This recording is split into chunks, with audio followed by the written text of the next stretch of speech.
دروازه های تهران باز است از برایت،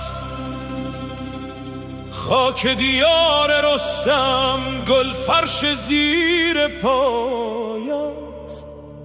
از مرز آشنایی پیچیده این صدایت، ای میر پاک بازان میخوانم از برایت.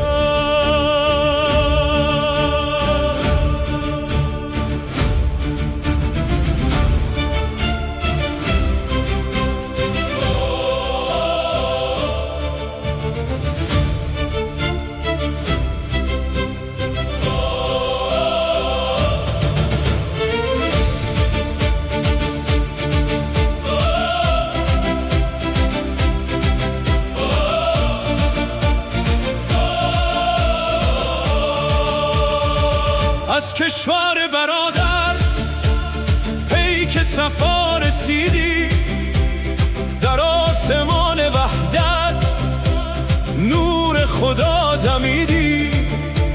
خطای تفرقه را با تیغ خود دریدی، در باغ دوستی ها گلهای تازه چیدی.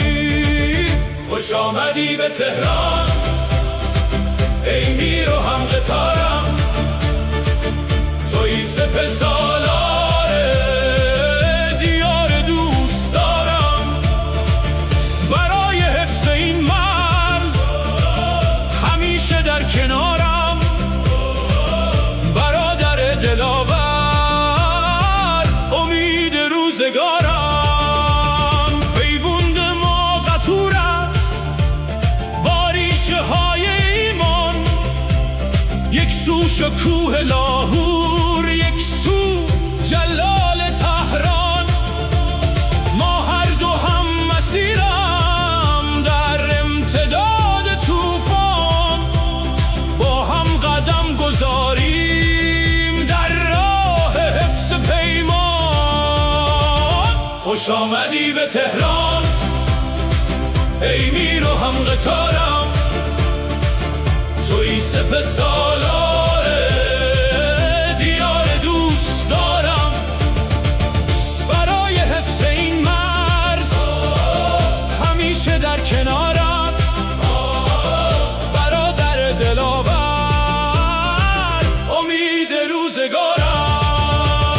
شعر بلند اقبال در سینه ها نشسته، دشمن ز وحدت ما در وهم خود شکسته. این دست های یاری ما را به هم ببسته، زنجیر کینه توزان از هم شده گسسته. خوش آمدی به تهران ای میر و هم قطارم، توی سپه سالار دیار دوست دارم. برای حفظ این مرز همیشه در کنارم، برادر دلاور امید روزگارم. ای مظهر شجاعت در پهنه نظامی، در قلب هر ایرانی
آشیانه